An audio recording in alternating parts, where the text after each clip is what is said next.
শুভ দুপুর প্রিয় দর্শক, আপনাদের সকলকে শুভেচ্ছা, সাদর আমন্ত্রণ। চ্যানেল আয়ের পর্দায় দেখছেন নিয়মিত আয়োজন ফ্রেশ প্রিমিয়ামটি তারকা কথন।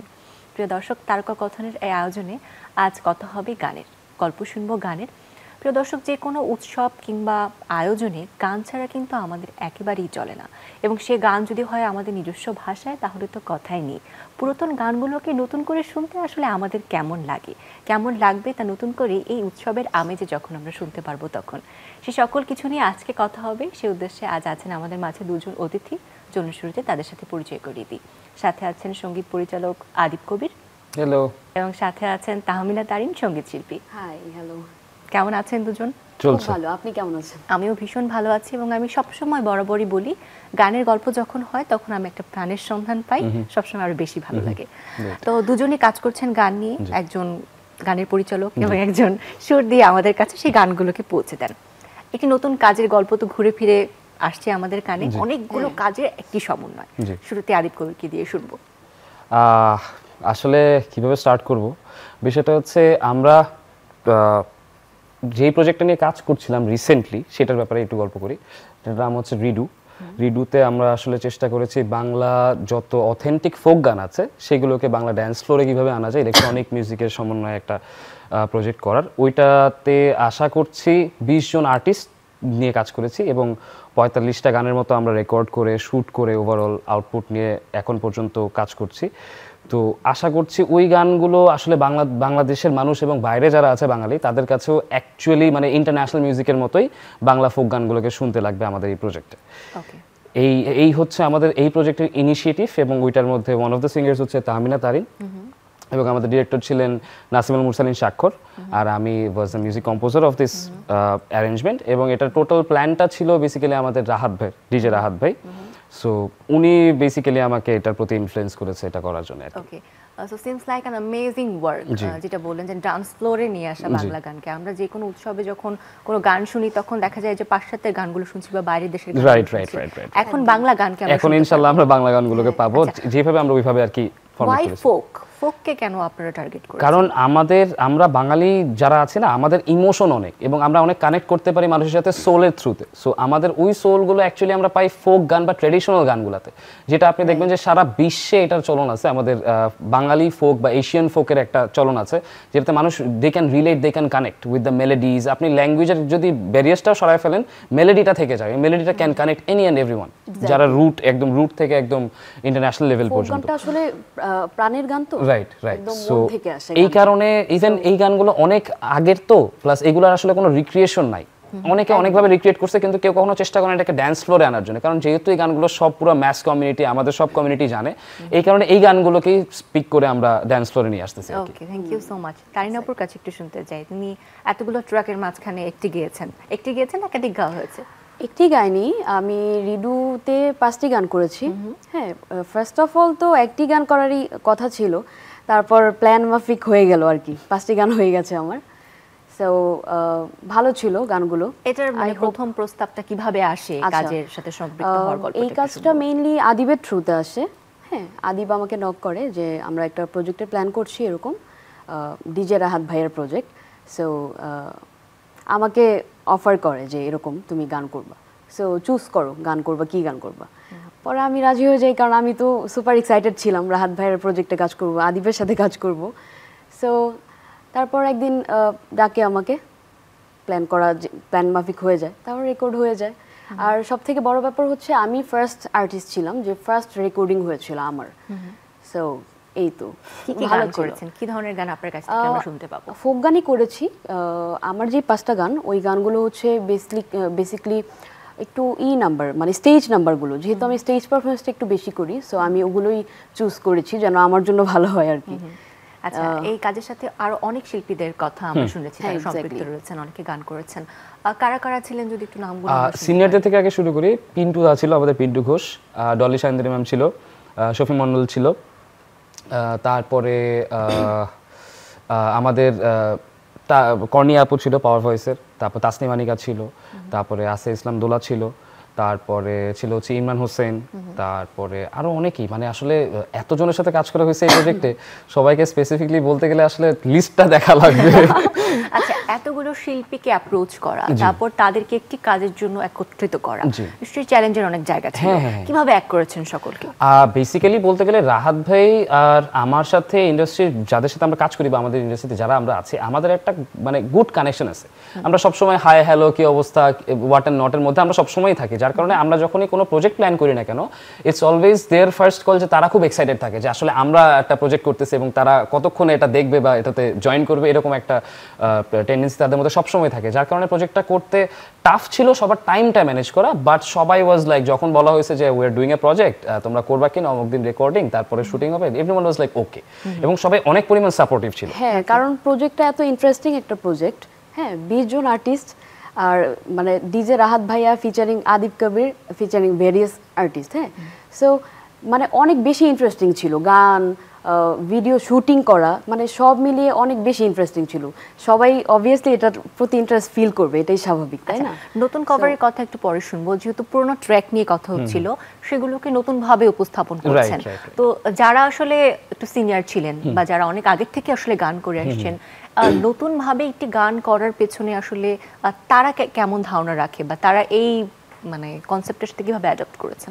যেমন ধরেন আমরা অলওয়েজ চেষ্টা করেছি যে, যেমন ধরেন ডলি আপুর কথাই বলি, ডলি আপুকে কিন্তু আমরা ফোক গান দেই নাই।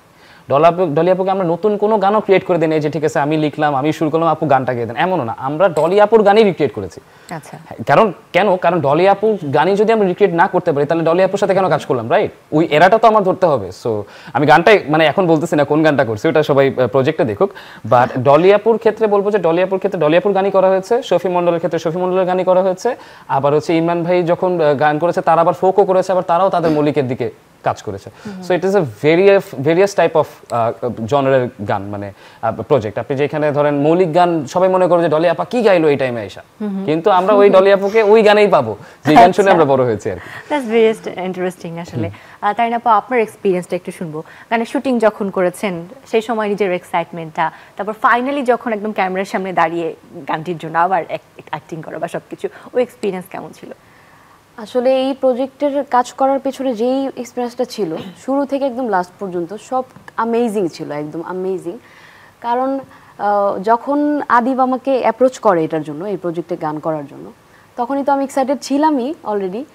যখন আমি for the very first time যখন যাই ওর স্টুডিওতে ভোকাল দিতে, তখন আসলে এর আগেই আদিবের সাথে আমার অলরেডি একটা কাজ হয়ে গিয়েছিল। সো ওর সাথে আমার বন্ডিংটা অনেক ভালো ছিল মিউজিকের ক্ষেত্রে। লাইক ভয়েস যে আমরা ভয়েস দেওয়ার প্রসেসটা, ওর প্রসেসটা খুবই কমফোর্টেবল ফর মি আসলে। তো নেক্সট টাইম যখন আবার রিডুর জন্য ভয়েস দিতে যাই, তখন আমার কাছে খুবই কমফোর্ট জোন ছিল এই ব্যাপারটা। হ্যাঁ, জাস্ট আমি চিল করি অনেক, মনে হয় যে 5টা গান পাইছে, 5টা গান নিয়ে সে এখন কোনটার ভয়েস আগে দিবে কোনটা পরে দিবে নিজে হিমশিম, মানে খুব চিল করে ভয়েস দিলাম। সো ওইটা তো ভালোই ছিল। তারপর ভয়েস যখন ডান হয়ে গেল, আসি আমি শুটিং এর কথায়। শুটিং এর ব্যাপারে তো ওই দিন তো অনেক মজা হয়েছে, সবাই এসেছে, সবার সাথে দেখা হয়েছে, মানে লাইক এটা একটা ফ্যামিলির মতো। হ্যাঁ, আর রাহাত ভাইয়ের সাথে ফার্স্ট মিট ছিল আমার শুটিং সেটে ওখানে। সো ভাবিনি উনি এত বেশি সাপোর্টিভ। হ্যাঁ, খুবই সাপোর্টিভ ছিল। সো সবাই, স্বাক্ষর ভাইয়া ডিরেক্টর যে আমাদের, উনি খুব সাপোর্টিভ ছিল, আদিব খুব সাপোর্টিভ ছিল। শুটিং এর একটা মজার ছোট্ট শুটিং এর একটা মজার ঘটনা কি ছিল, যখনই রাহাত ভাইয়ের সেট হয় তখনই মনে হয় যে কি আমরা রাহাত ভাইয়ের ড্রয়িং রুমে আছি মনে হয়। You can do whatever you want, কিন্তু জাস্ট ক্যামেরার সামনে ঠিক থাকতে হবে, ওয়ান টাইম ঠিক থাকবে, এরপরে তুমি যা মন চায় করো, মানে ডাজন্ট ম্যাটার। আচ্ছা, এমন আরো অনেক গল্প আসলে উঠে আসবে আবার মনে হচ্ছে। তবে যেহেতু একটা কাজের গল্প হচ্ছে, তার একটা প্রমোশনাল ভিডিও কিন্তু না দেখলেই নয়। হ্যাঁ, অবশ্যই। দর্শকদের সাথে নিয়ে আমরা একটু ট্র্যাক্টর কিছু অংশ দেখে আসি।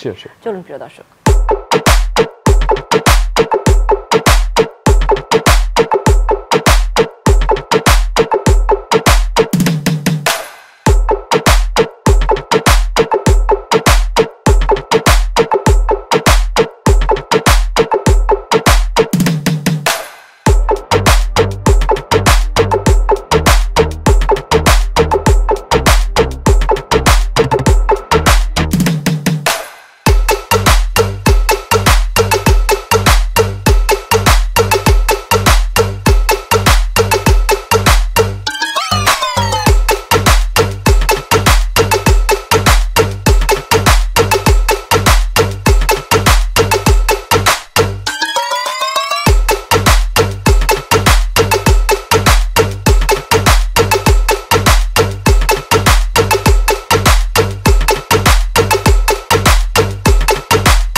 দেখে এলাম আসলে অনেক আর্টিস্ট, আমার মনে হচ্ছিল যে একটা প্রাণবন্ত স্টেজ, ভাইব্রেন্ট একটা সবকিছু, মনে হচ্ছে একটা ভালো কিছু আসতে চলেছে।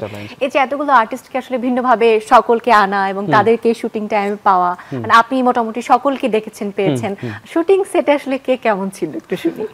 শুটিং সেটে আসলে মানে রেকর্ডিং এর ক্ষেত্রে হয় কি যে তখন তো রেকর্ডিং এর ক্ষেত্রে একাধারে রেকর্ডিং হয়, যখন স্টুডিওতে আমরা রেকর্ড করি, সেশন একজনের পর একজন কাজ করতেছে, তখন অ্যাটলিস্ট একটা মানে একটা রুমের মধ্যে আমরা সবাই আবদ্ধ থাকি, তখন একটা ডিফারেন্ট সিচুয়েশন। আর যখন শুটিং টাইমে আসি তখন একটা ডিফারেন্ট সিচুয়েশন। শুটিং টাইমের মধ্যে যে কে কখন ফাঁক করে গিয়ে এক কাপ চা খাইতে পারলো, একটু দ্বারা আড্ডা দিতে পারলো, ঠিক আছে, একটু ফাঁকি দিতে পারলো, ওই জিনিসটার মধ্যে সবাই একটু বেশি কনসেন্ট্রেটেড থাকে শুটিং টাইমে। সো রাহাত ভাইয়ের ওইখানে আবার একটা জিনিস হচ্ছে যে রাহাত ভাই সবসময় খুবই ডিসিপ্লিনড একজন মানুষ। সো উনি সবসময় প্যারা দেয় আমাদেরকে, টাইমের জন্য প্যারা দেয়, এই প্যারাগুলো আমরা খাই, আবার আমরা কাজও করি। সো এটা একটা ফান ট্যাকটিক যেটা আমরা সবসময় পাই আর কি ওনার সাথে কাজ করলে। ঠিক আছে, সো এই রিডু, এই কাজটা আসলে কবে নাগাদ আমরা পাবো এবং তা নিয়ে আসলে ভবিষ্যৎ পরিকল্পনার জায়গাটা আসলে কি? রিডু আসলে আমরা পাবো ইনশাআল্লাহ ঈদের পর থেকে একাধারে রিলিজ হওয়া শুরু হবে। এখনো টাইমলাইনটা আমরা ফাইনালি ফিক্স করি নাই, ওটা অ্যানাউন্সমেন্ট করা হবে যে কবে থেকে অ্যাকচুয়ালি কিভাবে রিলিজ হওয়া শুরু হবে। বাট এটার ভবিষ্যৎ পরিকল্পনা হচ্ছে আমরা কয়েকটা সিজন প্ল্যান করেছি। সো একটা সিজন আমরা আগে রান করি, এটার পরে আমরা হয়তো বা সেকেন্ড সিজন এবং থার্ড সিজনের জন্য অ্যাপ্লাই করতে পারি। মানে বলা যায় যে এটা একটা লং প্রসেস হতে পারে, যদি হতে পারে ইন নিয়ার ফিউচার। রাইট অডিয়েন্সের উপর ডিপেন্ড করতেছে। যদি অডিয়েন্সের কাছে এটা খুব অ্যাপ্রিশিয়েটেবল হয় তাহলে অবশ্যই আমরা সিজন 2 এবং বাকি সিজন বা এটাকে আরো বিগার পিকচারে কিভাবে চেঞ্জ করা যায় সেটা নিয়ে প্ল্যান করব। আমরা একটু মিউজিক ইন্ডাস্ট্রি নিয়ে কথা বলতে চাই, যেহেতু মিউজিকের পুরো দস্তুর মিউজিকের মানুষ এবং মিউজিক তো চেঞ্জ হচ্ছে, ওয়ার্ল্ড চেঞ্জ হচ্ছে, প্ল্যাটফর্মগুলো চেঞ্জ হচ্ছে, মিউজিক শোনার রুচি মানুষের পরিবর্তন হচ্ছে। সেই জায়গায় এখন আপনার কি মনে হয় যে মানুষ এখন কি শুনতে সবথেকে বেশি পছন্দ করে? এখন মানে এমন একটা সময় চলে আসে যেটা আপনার কানে মানে আপনার আশেপাশে 15-20 বার অন রো বাজতেছে আপনার নিউজ ফিডে, সেটাই আসলে আপনার পছন্দ হচ্ছে। কারণ আমরা তো অ্যাটিটিভ পিপল, আমাদের যে কোনো কিছুর একটা অভ্যাস হয়ে যায়, যে কোনো কিছুর ক্ষেত্রে একটু মানে আশেপাশে কেউ যদি গুনগুন করে বা ঘরের ভিতরে কিছুর একটা গুনগুন চলে তাহলে এটা সবার ভিতরে একটা অ্যাডাপটিভ এফেক্ট ফেলায়। সো আমাদের এখনকার টাইমটা খুবই জটিল বলবো কেন, কারণ ইনফ্লুয়েন্সাররা আসলে যেটা নিয়ে আসতেছে বা যেটাকে নিয়ে ট্রোল করতেছে বা যেটা নিয়ে একটু ফান হচ্ছে, মানুষ ওইটাই স্বল্প সময়ের জন্য সেটাকে মনে রাখতেছে। এইটার পরে আসলে ওটার কোনো মানে কি বলে সামনের কোনো পরবর্তী কোনো ভবিষ্যৎ থাকে না।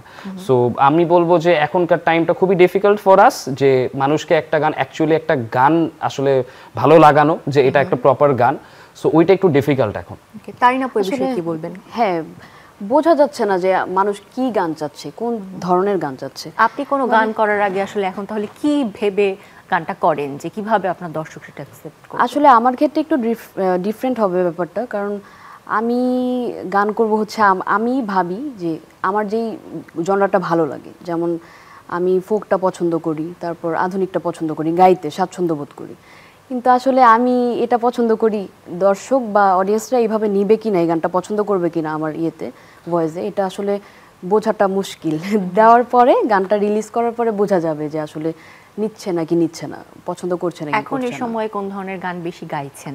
আচ্ছা, এখন গাইছি স্টেজে, আমি তো স্টেজ পারফরমেন্স করি একটু বেশি, সো স্টেজে আসলে একটু আইটেম নাম্বার, আবার কি বলে ড্যান্স নাম্বার যেগুলো থাকে ওগুলোই বেশি গাওয়া পড়ে, আর এছাড়া ফোক নাম্বার একটু বেশি গাওয়া পড়ে। রিসেন্ট কোনো ওয়ার্ক যেটা ভালো লাগার কাজ শেয়ার করতে চান? হ্যাঁ অবশ্যই, আমার রিসেন্টলি একটা ট্র্যাক রিলিজ হয়েছে, কি জাদু শিরোনামে একটা গান, সো গানটা ওই বানিয়েছে। দুজনের সাথে কাজ করার এক্সপেরিয়েন্স আগে থেকেই বলছিলেন। হ্যাঁ, ওই গানটার কথাই বললাম। সো খুব সুন এই গানটাই রিলিজ হয়েছে, ভালো হয়েছে গানটা, সবাই ভালো রিলিজ যখন হয়েছে। আমি জানি যে রিডুর গান শুনতে চাইলে হয়তো আজকে আমি শুনতে পারবো না, আমি রিভিল করব না। তাহলে যেটা রিসেন্ট ট্র্যাক তারিনা আপু, সেটাই আমরা তাহলে দুলান যদি একটু খালি গলায় শুনি আপনার কাছে। হ্যাঁ শিওর, আমাদের কোনো ইনস্ট্রুমেন্ট খালি গলায় শুনি, খালি গলায় গাও। আপনি থেকে তুমি কি করে যে হয়ে গেল, 2 দিনের পরিচয়ে সে মনটা কেড়ে নিল, আপনি থেকে তুমি কি করে যে হয়ে গেল, 2 দিনের পরিচয়ে সে মনটা কেড়ে নিল, শুধু শুধু তোমাকে ভেবে কাটছে সারাদিন, শুধু শুধু তোমাকে যে চাইছি প্রতিদিন, কি জাদু কইরা তুমি মনটা নীলা কারিয়া, শয়নে স্বপনে বন্ধু তোমায় থাকি জড়াইয়া, কি জাদু কইরা তুমি মনটা নীলা কারিয়া, শয়নে স্বপনে বন্ধু তোমায় থাকি জড়াইয়া। বাহ, thank you so much. Adib Kabir গুনগুন করে গান গাইছিলেন, আপনি কি গুনগুন করে গান গান নাকি সত্যি সত্যি গাইতে না পারেন? না না, ও আমি গান আমি ভালো গাইতে পারে। আমি গান গাই না, আমি একজন সঙ্গীত পরিচালক এবং সঙ্গীত পরিচালক হিসেবেই থাকতে চাই। সঙ্গীত পরিচালক হলে কি সে গাইতে পারবে না? না, সে গাইতে পারবে, অবশ্যই পারবে, কেন পারবে না, কিন্তু মানে আমি একদম এখন মিথ্যা বলছে, কিন্তু ও কিন্তু অনেক ভালো গান করে। ওকে, ওইটা আসলে অডিয়েন্সের উপরে, ওইটা ওর গান আপনারা আছে। আপনারা জাজ করবেন, এটা তো আমি আর জাজমেন্ট করার কেউ না। আচ্ছা আমার তাহলে আপনার কাছে একটা অনুরোধ আমরা রেখে যেতেই পারি যে আগামীতে যদি আপনি নিজের পরিচালনায় নিজের একটা সাউন্ডট্র্যাক আমাদেরকে উপহার দিতে পারেন। নিজের গান যদি নিজে আসলে ওইরকম ভাবে মনে হয় যে অ্যাকচুয়ালি না গানটা আমারই গাওয়া দরকার বা আমার গলা ডিমান্ড করছে বা আমার আবেগটা ডিমান্ড করছে, তাহলে অবশ্যই ওয়াই নট। আমরা রিসেন্ট কিছু গান নিয়ে কথা বলছিলাম, বাট আমরা যদি একটু পুরাতনের দিকে তাকাই, যেহেতু পুরাতন গানকে আপনি রিডু করেছেন, আমাদের অনেক কালজয়ী গান আছে বাংলাদেশের, এবং ওই কালজয়ী গানগুলো যারা মিউজিক কম্পোজিশন করেছেন, সুরকার গীতিকার যারা ছিলেন, সেই গানগুলোই ঘুরে ফিরে কিন্তু আমাদের এই আর্টিস্টরা এখন গাইছেন। কিন্তু এখন সমসাময়িক সময়ে যে গানগুলো তৈরি হচ্ছে, সেগুলো আসলে কি মনে হয় যে আগামী বছরগুলোতে এগুলো কতটুকু ইম্প্যাক্টফুল হতে পারে বাংলা সঙ্গীতের জন্য? যেমন ধরেন আগে একটা গান তৈরি হইতো যখন, মানে কালজয়ী যে গানগুলো আছে সেগুলো যখন তৈরি হতো তখন স্টুডিওতে ধরেন সব মিউজিশিয়ানরা একাধারে অনেক দিন ধরে বসে একটা জিনিসের পিছনে কাজ করতো। আর এখন ঘরে ঘরে স্টুডিও হয়ে গেছে, ঘরে ঘরে কম্পোজার, ঘরে ঘরে মেলোডি রাইট করতেছে, লিরিক লিখতেছে, গান গাইতেছে। সো প্রবলেমটা কি হয়ে যায়, যখন একজন বানাচ্ছে না, সে আসলে জানতেছে না তার মেলোডিটা কোত্থেকে আসতেছে, তার সুর বা লেখা বা ইন্সপিরেশন কোত্থেকে আসতেছে, সে আসলে জানে না কতগুলো জায়গা থেকে তার কাজটা ইনফ্লুয়েন্স হচ্ছে, সে আসলে নিজেও বুঝে ওঠে না। সো যার কারণে মেলোডিগুলো না আসলে কালজয়ী হতে পারে না।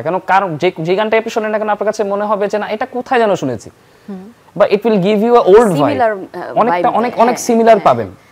এটার কারণ হচ্ছে কারণ আমাদের একটা জেনারেশন যখন কালজয়ী গানগুলো শুনে বড় হয়েছি, আমরা তো ওই গানগুলোকে সবসময় পারফর্ম করছি বা গাইছি বা ওগুলো নিয়ে কাজ করছি। সো ওইটার একটা ইনফ্লুয়েন্স আমাদের মধ্যে থেকে যায়। কিন্তু আমাদের একটা প্রবলেম হচ্ছে আমরা নতুন জিনিস অ্যাডাপ্ট করতে পারি না। যেহেতু আমরা আগের একটা সার্কেল থেকে শুনে আসছি, ওই মেলোডিগুলো আমাদের মধ্যে আছে, আমরা ওইগুলো নিয়েই বারবার কাজ করি, আমরা নতুনের দিকে যেতে চাই না, ইনফ্লুয়েন্সটা হতে পারি না। এটার অনেকগুলো বাউন্ডারিজ আমার মনে হয় আমাদের ইন্ডাস্ট্রিতে আছে। সো যেই কারণে আসলে এখনকার গানগুলো বেশি দিন সাস্টেইন করতে পারছে না, কিছু অল্প সময়ের জন্য সাস্টেইন করছে এবং সেই গানগুলো আর পরবর্তীতে আসছে না। আপনার ডিমান্ড কি অ্যাজ আ মিউজিক ডিরেক্টর, যে আসলে এই অবস্থা থেকে যদি আমরা একটু ভিন্নভাবে ভাবতে চাই আমাদের মিউজিকের জন্য, তাহলে আসলে কি করা উচিত? আমাদের প্ল্যাটফর্মগুলোকে আরো স্ট্রং করতে হবে। যেমন ধরেন যে গান তো আসলে আবেগের জায়গা, মানুষ তো আসলে এটা ধারণ করতো, রাইট? লেখনী, সুর, এগুলো তো আসলে ধারণ হওয়ার জিনিস। সো ওইটার জন্য তো আসলে প্রপার ম্যানেজমেন্ট এবং ব্যালেন্স দরকার। কারণ আমরা যারা এখন বললাম যে অনেক কম্পোজার্স হয়ে গেছে, অনেক লিরিসিস্ট হয়ে গেছে, সবাই এখন আলাদা আলাদা কাজ করতেছে, এটার ডিমান্ডটা ক্রিয়েট হয়েছে কারণ ধরেন হচ্ছে মানে ওই এফোর্ট তো আর কেউ করবে না অত বড় স্টুডিওতে দিনের পর দিন একটা অ্যালবামের জন্য মানুষ অনেকগুলো মিউজিশিয়ান বসে আছে, সেটা তো এফোর্ট করার মতো এখন কোনো আর্টিস্টেরই অ্যাবিলিটি নাই বা কেউ করবেও না বা কোনো কোম্পানিও করবে না, রাইট? সো ওই জায়গাটা ল্যাকিংটা যদি ঠিক করা যায় তাহলে আমার মনে হয় যে বাংলাদেশ মিউজিক ইন্ডাস্ট্রি অনেক দূর যেতে পারবে। কারণ আমাদের একটা স্ট্রং হোল্ড অনেক আগেই ছিল, আমাদের মিউজিক ইন্ডাস্ট্রি অনেক স্ট্রং ছিল আগে থেকে।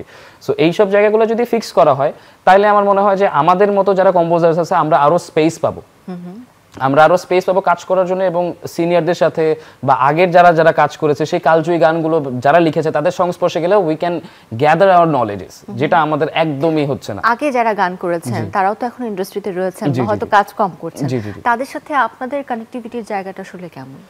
এইখানে কানেক্টিভিটির জায়গা কিছু কিছু জায়গায় আছে, আবার কিছু কিছু জায়গায় নেই। কেন? কারণ এটা হচ্ছে একেই তো সময়, বয়স, আর হচ্ছে একটা জেনারেশন গ্যাপ তো অবশ্যই আছে, যার কারণে আসলে আমরা কানেক্ট করতে পারি না। আমাদের জেনারেশনের মানে ওই যে বললাম যে ব্যাটে বলে হয় না, এটা না হওয়ার কারণ হচ্ছে আমাদের জেনারেশনের একটা প্রবলেম হচ্ছে আমরা কমিউনিকেশন বুঝি না, রাইট? কারণ একটা সিনিয়র আর্টিস্টের সাথে যখন আমি কাজ করতে যাব তার সাথে তো আমার ওইভাবে কথা বলতে হবে, কমিউনিকেট করতে হবে, তাকে তো আগে বুঝাইতে হবে যে আমি কি চাচ্ছি, কারণ তারা কাজ করেছে একভাবে, আমরা কাজ করি আরেকভাবে। সো এই কমিউনিকেশনটার জায়গাটাতে আমাদের অনেক পরিমাণ ল্যাকিং আছে।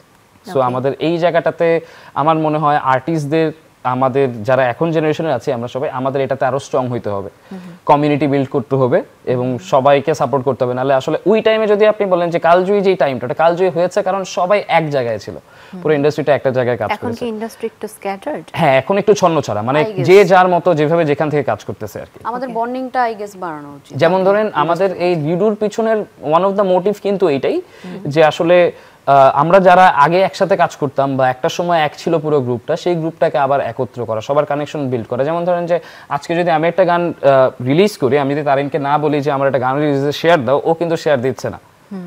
বা ওর একটা গান রিলিজ হয়েছে সেটা ও আমাকে না বলা পর্যন্ত আমি হ্যাঁ হয়তো বা দেখেছি ফেসবুক ফিডে এসছে, কিন্তু আমি কিন্তু নিজে গিয়ে বলছি না এই তোমার গানটা ভালো হয়েছে, বা নিজে গিয়ে বলতেছি না যে এই গানটা শেয়ার দেওয়া উচিত একজনকে গিয়ে বলছে, আমি কিন্তু বলতেছি না। যখন ও আমাকে বলছে আমার নতুন গানটা, ও তোমার নতুন গান, ওর দেখছিলাম মনে হয় কোনটা জানি, ও খুব ভালো হয়েছে।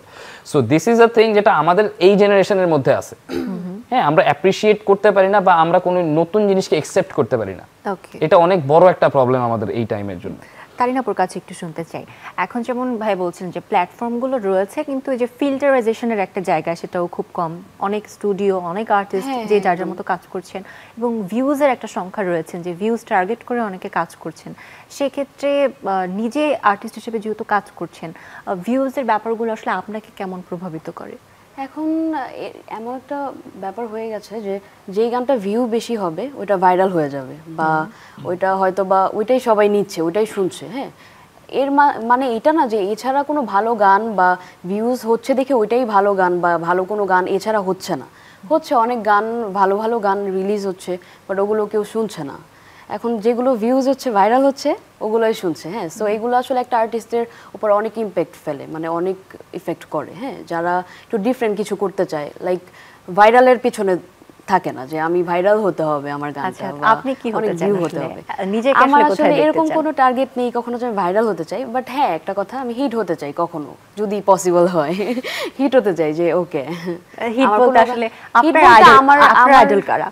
আমার আইডল শ্রদ্ধেয় রুনালালা ম্যাম, উনি আমার মেইন আইডল আসলে। ওনার গান আমি খুব পছন্দ করি, অলওয়েজ ছোট থেকে ওনার গান অনুসরণ করি। আচ্ছা, নিজের গানে কি তার গানের কোনো ছাপ আছে বা তাকে কোনো বিষয়ে অনুকরণ করেন? হ্যাঁ, ওনার গায়কির স্টাইল একটু ট্রাই করি করার জন্য নিজের মধ্যে। আসলে যার যার নিজস্বতা আছে গায়কির মধ্যে, সো ওটা পসিবল হবে না ফুললি ওনার মতো করে গাওয়া, বাট ওনাকে আমি ফলো করি অনেক গায়কির ক্ষেত্রে, গান গাওয়ার ক্ষেত্রে। মিউজিক ইন্ডাস্ট্রিতে আসলে সকলেরই দায়বদ্ধতার জায়গা কিছু কিছু আছে, যেমন মিউজিক ডিরেক্টরের ক্ষেত্রে যেমন আছেন, বা যে কোনো জায়গা থেকে যে কাজ করছে তার আছে। আপনার কি মনে হয় এই সময়ে এসে একজন সঙ্গীত শিল্পীর দায়বদ্ধতা এই ইন্ডাস্ট্রির প্রতি আসলে কি থাকা উচিত? ইন্ডাস্ট্রির প্রতি সঙ্গীত শিল্পীর দায়িত্ব থাকা উচিত এই তো, আমি ভালো গান দিতে চাই সবাইকে, ভালো গান দিতে চাই, ভালো গানের মাঝে। আসলে কি আপনার কাছে কি মনে হয় যে একটা গান কখন গুড মিউজিক হয়? আসলে আমি মনে করি আমি যে গানটা ফিল করে গাইতে পারবো, বা আমার ওই গানটা শুনে সবাই ফিল করতে পারবে, কানেক্ট করতে পারবে নিজেদের লাইফের সাথে, হ্যাঁ, ওইটা হচ্ছে আমার কাছে গুড মিউজিক, যে আমি আমার লাইফের সাথে কানেক্ট করতে পারছি।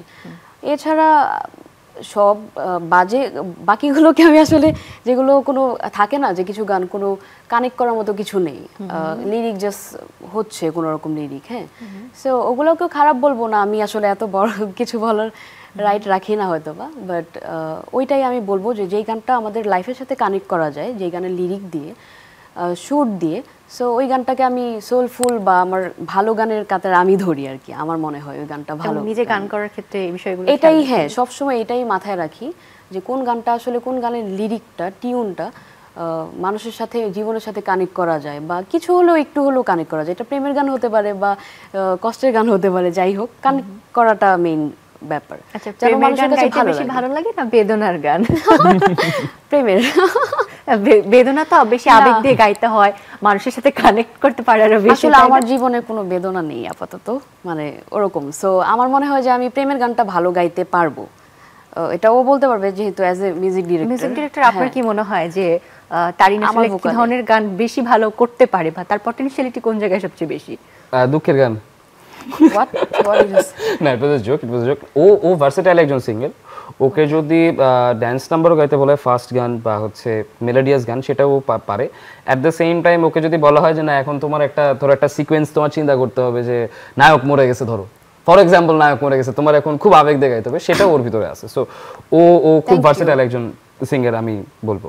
ওকে, গুড মিউজিকের প্রসঙ্গে যেহেতু আসছিলাম, আমি একজন মিউজিক ডিরেক্টরের কাছেও শুনতে চাই, তার কাছে গুড মিউজিক আসলে কি? গুড মিউজিক আসলে হচ্ছে যেটা আমাকে রিল্যাক্স করবে, যেটা আসলে আমাকে মানে যে সিচুয়েশনের মধ্যে আমি ধরেন একটা সিচুয়েশনের মধ্যে আমি পড়েছি, ডেফিনেটলি ওই সিচুয়েশন ওয়াইজ তো আমি একটা গান শুনবো, রাইট? ওই সিচুয়েশনটা যদি আমাকে যদি মেন্টালি ওই গানটা শোনার পরে একটা পিস দেয়, that's a song that I need. কারণ দিন শেষে আমরা যখন গান বানাই সবসময় চেষ্টা করি যেন প্রেম ভালোবাসার গান হোক বা হচ্ছে ফেস্টিভ গান হোক, এটা যেন মানুষকে হিল করে, ওকে যেন গুড ভাইবস দেয়, ওকে যেন ওই জায়গাটা থেকে বের করে এনে একটা আলাদা পিস দেয় যেটা সে খুঁজতেছে। So good music is always like যেটা আপনি ফিল করতেছেন, গুড ভাইবস। আর মিউজিকটা একটা meditation type, right, always always always. Okay, রেডিওতেও এরকম ফেস্টিভ মুডের অনেকগুলো গান আমরা পাবো। রিডুতে আমার বিশ্বাস যে রিডু ট্র্যাকগুলো শুনে আসলে আপনারা বসে থাকতে পারবেন না, আপনাদেরকে স্টেজে আসতেই হবে, স্টেজে আসতেই হবে, মানে ড্যান্স ফ্লোরে আপনাদেরকে আসতেই হবে। ওকে, সো আমরা সবাই ওয়েট করে আছি ভিডিওর ট্র্যাকগুলো কবে শুনবো এবং তার সাথে উৎসবে আনন্দে উল্লাসে মেতে উঠবো, নিজেদের ভাষার গানে মেতে উঠবো, এই আমাদের প্রত্যাশা থাকবে। অনেক অনেক শুভকামনা ভিডিওর জন্য। থ্যাংক ইউ সো মাচ, ভালো লেগেছে অনেক আড্ডা দিয়ে আপনাদের থ্যাংক ইউ, সাথে। আমাদেরকে ইনভাইট করার জন্য অনেক অনেক ধন্যবাদ। Thank you so much. দর্শকদের থেকে বিদায় নেব। প্রিয় দর্শক, পুরো আয়োজন জুড়ে আমাদের সাথে থাকার জন্য ধন্যবাদ। আশা করি বাংলা গান আপনারা বেশি করে শুনবেন, যে কোনো আনন্দে, যে কোনো উৎসবে উল্লাসে আমরা মেতে উঠবো আমাদের নিজস্ব ভাষার গানে, নিজস্ব সংস্কৃতির সাথে। সেই প্রত্যাশা নিয়ে আয়োজন থেকে বিদায় নিচ্ছি। সকলে ভালো থাকবেন।